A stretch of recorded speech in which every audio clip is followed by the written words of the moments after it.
This is how much I make as a professional podcaster.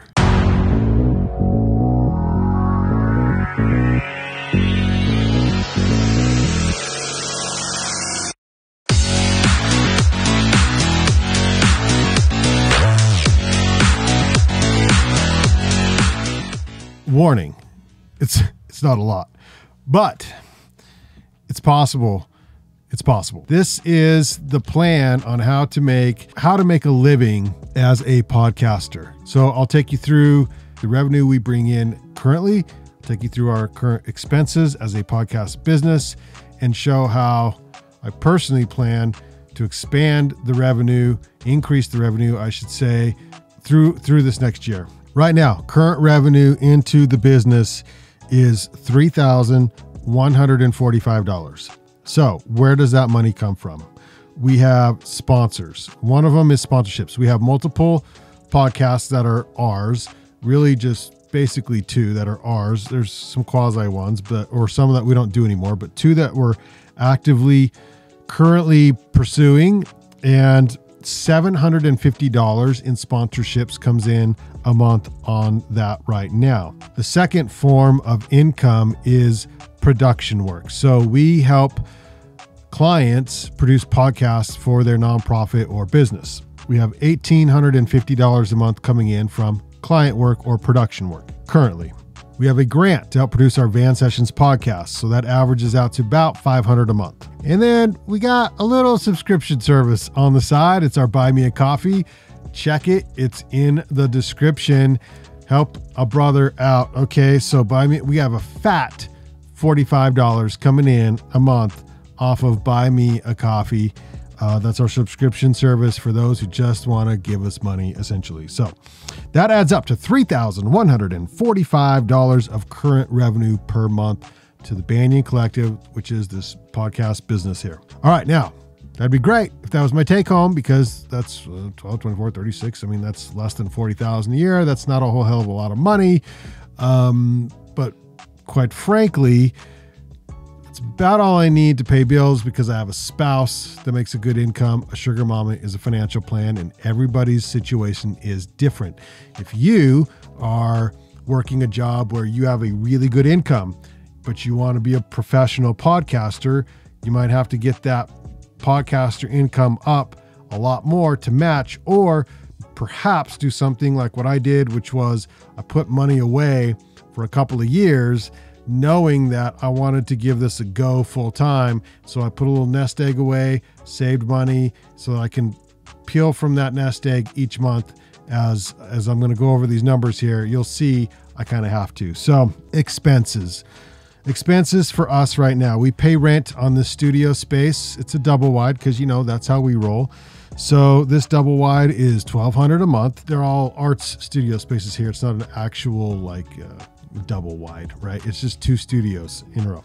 Okay, so rent is $1,200. Subscriptions, things like our hosting, our accounting software, Google, email addresses, stuff like that, $290 a month. Photo, video work. So I am severely underpaying, but that's all we can afford. And our video and photography people who help us out are basically doing it because they like us, and I throw them a bone because we don't make a lot of money, right? So $350 on photo, video work a month. Gear that we have purchased and put on an interest-free credit card for 12 months, $250 a month to get that paid off in time. Annual fees. So I pay for Ecamm, I pay for StreamYard, and some other things that I pay annually. That adds up to $260 per month. Insurance, $100 a month. And then finally, 10% of all revenues, we save that. That's $300. So those expenses add up to $2,750. $2,750. Well, some quick math. Revenues, $3,145. Expenses, $2,750. That means the leftover comes to me, which is a fat $400. We can't make a living off $400. So that's why I have side gigs. I do MC work. I'm a DJ every once in a while for weddings and things. I do photography work. And then I've been pulling from my savings to self-fund the business while we get it up and going. And we're now to the point where it's like, okay, I need a deadline to get more money coming in or I got to get a job. So, right, the deadline reminder is increase the revenue into the business by $3,500 a month. And I'll share what that means by April 1. And here is why. If we can increase the revenue by $3,500 a month, then that means I could pay myself out roughly $3,800 of that or something, close to $45,000 a year. And then I'm officially a professional podcaster, because right now I'm a professional podcaster in quotes, right? That's what I'm doing professionally. We do quality work, but it's in quotes until I actually can earn a living doing it.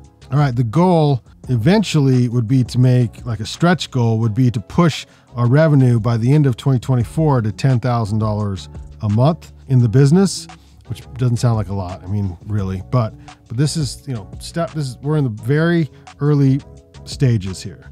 Step one, $3,500. Okay, so how do you increase revenue from where we're at now, which is just over $3,000 to say $10,000 a month? All right, I got the answers. All right, so here we go. And every creator is different, but this is what I can see kind of working for us. So expanding our sponsorships. We have not pursued aggressively sponsorships. So do a better job of this. Take our sponsorships from $750 a month. I believe we can get all the way up to $4,550 a month. This is why. We have two shows.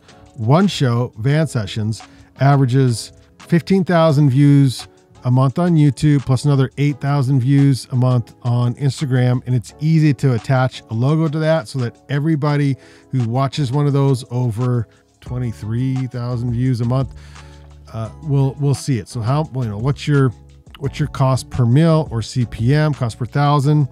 If it's $25, if you base it off just the 15,000, that's $500. So on that show alone, I think we can get one sponsor at $1,000. That would be more like a title sponsor, which comes with other perks and things. And then we get 4 sponsors at $500 a month. And that means they're paying roughly $25 for 1,000 views. I don't feel like that's unreasonable. It's actually, they'd be paying less than that because, and by the way, that's based off of today's numbers, but as the year goes on, our views will go up, and so they'll be getting a better bang for their buck throughout the year. Our other show, the Ogden Arts and Adventures show, has significantly less traction, and off the top of my head, I'm not sure how many views, but I'm thinking $800 total, so 4 sponsors at $200 a piece shouldn't be that difficult. We know a lot of influencers in this town. It's been a product that's been around a long time. I feel like that's not unreasonable. Production work. We currently make $1,850 on production work.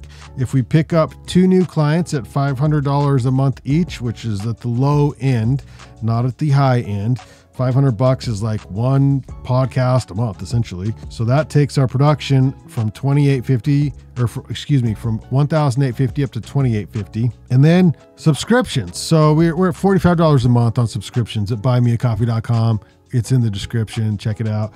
So I don't know. Maybe we can bump it to 200. I'm going to put 200 by the end of the year, 200. Affiliate marketing. I know what it is, but I haven't played in affiliate marketing yet. I've seen some crazy numbers coming out of affiliate marketing. So I have $1,000 a month by the end of the year. Tell me if I'm crazy. Is that too much? Like, do people actually make that much money off affiliate marketing? I don't know. Maybe it won't work for us, but so I have question marks by it. But I think we're at 0 now. I'd like that to be around $1,000 a month by the end of the year. Grant money, we make $500 now, but I feel like there's a way to increase that grant money to $1,000 because there's a few grants that we don't apply for that we should in town. And if we get another $500 a month, that'd be fantastic. Merch is something we've done sporadically throughout the years. We've never been consistent with it. So if we could stay consistent with it and earn, say, $500 a month with like an initial investment of $1,000 or $1,500, and then just kind of keep rolling it over and reinvesting and make $500 a month, that'll be pretty good. And then finally, Google AdSense. So we're at nearly 800 subscribers on Van Sessions. We're still,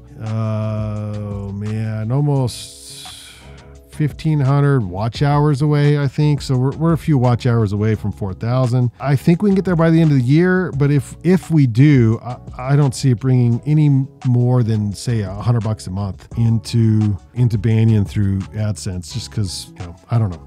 So the total If we're looking at sponsorships, bumping from $750 to $4,550, production bumping from $1,850 to $2,850, subscriptions bumping from $45 to $200, affiliate marketing to $1,000, grant money $1,000, merch $500, and Google AdSense $100. That brings us to a total of $10,200 a month.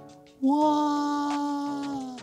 So our expenses would go up a little bit. You know, I'd like to actually pay videographers and photographers the money they deserve. Also, my partner who helps book a lot of van sessions. So obviously I'm not taking home, you know, all that money, but it would help me take home more money than $45,000 a year, potentially up to $60,000 or $70,000, $10,000. I don't think I'd hit the $70,000, but I could probably hit the $60,000 a year, which would be, now we're talking about a respectable income for a professional podcaster if we can do this by the end of 2024.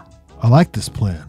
I think it's a good plan. I think it's a solid plan. In the past, I have been a little overzealous with the numbers, but I think these are fairly muted. I feel like these are pretty doable. So those are the numbers on how to be a pro podcaster. Now, this is a recording night. I'm in the studio. We have a recording, podcast recording tonight. It's our weekly Ogden Arts and Adventure show. So hopefully I'm showing some B-roll of the studio right now, I'm sitting inside of our 1960 trailer. It's the Aristocrat is the name of the trailer. And I paid $3,500 for it from a couple in Idaho who basically kind of redid it, but we didn't have to do a lot of mods to it. And that was the hard part, was people who have remade vintage trailers, they charge a lot. And I didn't want a gutted one because I didn't want to build it out. I wanted it to be ready to podcast. So we found one in the middle here where like the fridge is in it, the stove is in it, which I love, but it's not fully functional. There's no, the water lines are missing, the gas lines are missing, but we don't need it. We don't need it. We are inside a building right now. The trailer is parked inside a building, inside a studio, provides a great vibe for what we do. And so that's our podcast studio. Okay, I think that is it. If you have feedback on how you make money as a podcaster, I would sure like to know. Drop me a comment down below and please subscribe to the channel. I would appreciate that, and we'll see you tomorrow. Deuces.